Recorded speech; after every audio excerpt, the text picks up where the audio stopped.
Hello friend, नमस्कार। मैं दिनेश शर्मा। योगों की सीरीज में कुटुंब क्षय नाम का एक योग होता है। तो ऐसे योग से कुटुंब का क्षय होता है। अब ये रेयर कुंडलियों में मिलता है। बड़ा सरल योग है, बड़ी आसानी से समझा जा सकता है, कोई कठिन नहीं है। ठीक है, देखो भाई, कुंडली में जैसे योग है आपका, तो ना मुझे फोन करना ना इसका कहीं उपाय है। क्या समझे? ना मुझे फोन करना ना इसका कोई उपाय है।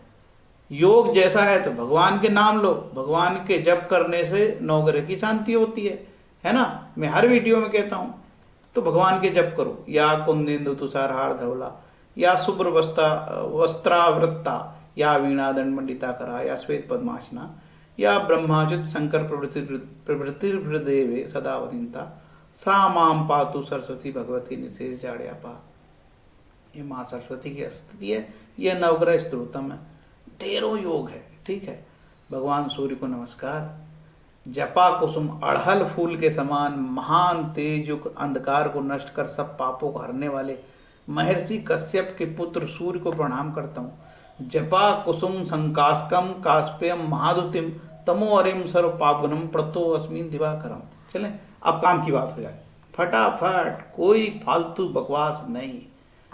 देखो भैया, इसको बोलते हैं लग्न, और इसको बोलते हैं सप्तम भाव, और इसको बोलते हैं द्वादश भाव।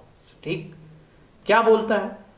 कुटुंब क्षय योग यदि सभी ग्रह लग्न, द्वादश और सप्तम भाव में हो तो ज्यादा के कुल नाश का हो। ठीक है, अब ये सप्तम भाव है। ठीक है, मान के चलो कि आपकी कुंडली में यहाँ बुध बैठा, कोई भी ग्रह कहीं भी बैठ जाए। ठीक है, और सप्तम में यहाँ दो चार और ग्रह आ गए। ठीक है, चलो सप्तम में चार बैठ गए, और बाकी भैया सूर्य चंद्र यहां आ गए ऐसे। ठीक है, ऐसे हो गए आपके ग्रह।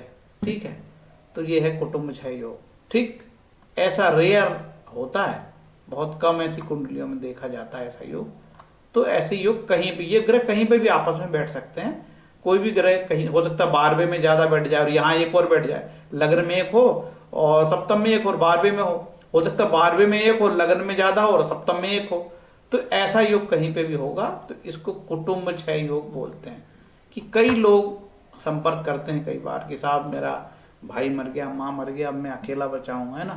तो उस समय ज्योतिषी को भी एकदम से याद नहीं आता कि यार इसकी कुंडली में तो ये योग बैठता है, एकदम से याद नहीं। देखो 1800 योग है ज्योतिष में। ठीक है, जैसे हम कुंडली देखते हैं तो एकदम से याद आना चाहिए, तो याद नहीं आता है, तो आदमी वही टप्पे देता रहता है अपने जातक को, है ना, अरे ऐसा है वैसा है। तो योग को रटना पड़ता है। ठीक है, जैसे कि एक इंजीनियर को अपने एक सीए को और इंजीनियर को अपने काम की बातें रटनी पड़ती है, वैसे ज्योतिष को, जैसे डॉक्टर को, अब वो मेडिसिन सब रटी हुई रहती है उसको, इस दवाई में ये, इस दवाई में ये है, और एमआर उसको अपडेट भी करता रहता है आके, सब ये दवाई आई, इसमें ज़्यादा कमीशन मिलेगा, आपको मैं हांगकांग भी घुमा दूंगा, आप तो ये ठोको इसको, ये पेटी पेटी ठोकता है वो, ये धड़ा धड़ा धड़ा धड़ा। तो वैसे ही ज्योतिषी को भी याद रहना चाहिए योग समय पे। ठीक है, जैसे याद कुंडली दिखी एकदम याद आना चाहिए, अरे इसमें तो यार कुटुंब क्षय योग है। तो ज्योतिष उसको भले ही ना बताए, लेकिन वो हाई अलर्ट में चले जाता है और उससे शालीनता से बात करके उसके मनोबल को बढ़ा सकता है कि यार ऐसा करो, अब ऐसे योग दिख रहे हैं, सब कोई खत्म हो रहे हैं तुम्हारे परिवार में, तो नारायण बलि करा लो, कोई पूजा करा लो और ईश्वरीय आराधना में अपना मन लगाओ।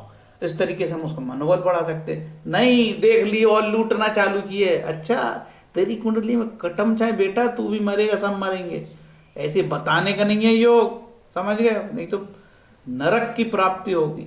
ज्योतिषियों को भी नरक की प्राप्ति होती है, और अभी वर्तमान ज्योतिषियों को तो बिल्कुल नरक मिलना तय है।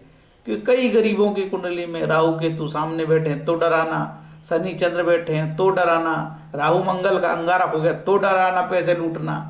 ठीक है, तेरी बीवी भाग गई तो मैं ला दूंगा पूजा करके। ये हवन चल रहा है, गुड़गांव में हवन चलते बिल्डिंगों में, जानते हो गुड़गांव में किसके बारे में बोल रहा हूँ। ठीक है, ये 12,000 रुपये दो, फिर वो सीढ़ी में जाओ, फिर वहां जाओ, फिर वहां जाओ, और भयंकर लूटपाट ज्योतिष में। तो ये है कुटुंब क्षय योग। बीच बीच में जागरूक करता हूँ समाज को जगाने के लिए कि अंधे लोग, कमजोर लोग, कमजोर दिल के लोग, मूर्ख लोग, कम पढ़े लिखे लोग, जो वीडियो देखा उसको मान लिए। अरे वीडियो बनाने वाले देखो वो उसकी कितनी योग्यता है, पढ़ता भी है कि नहीं पढ़ता, थोड़ा बहुत ज्ञान भी है कि ज्योतिष का, नहीं कि उसने टीका लगा लिया और जाते साथ सीधे धोती कुर्ता उतारना और मोटरसाइकिल में घूमता बाजार में। ऐसे धूर्त लोग भी हैं जो बढ़िया, देखो जो बदमाश आदमी होगा ना कुर्ते के ऊपर से माला पहनेगा, सोच लेना बदमाश आदमी है। अबे माला कुर्ता के अंदर पहने जाते हैं, साले कैमरे के लिए कुर्ते के ऊपर से पहनता है बदमाश माला। तो ऐसे दिखावटी लोगों से बड़ा तिलक जनरली आदमी रूटीन में छोटा सा तिलक लगाएगा, और जो ऐसा तिलक लगाएगा जिसको लगाने में 1 घंटा लगता हो, सबसे बदमाश आदमी वही है दुनिया का, जिसका तिलक लगाने में आधा घंटा लगता हो। ठीक है, तो सोच लो ऐसे लोगों से दुनिया भरी पड़ी है। ज्योतिष का लूटपाट से कोई लेना देना नहीं, ये ब्रह्म विद्या है, राजाओं के लिए बनी विद्या थी।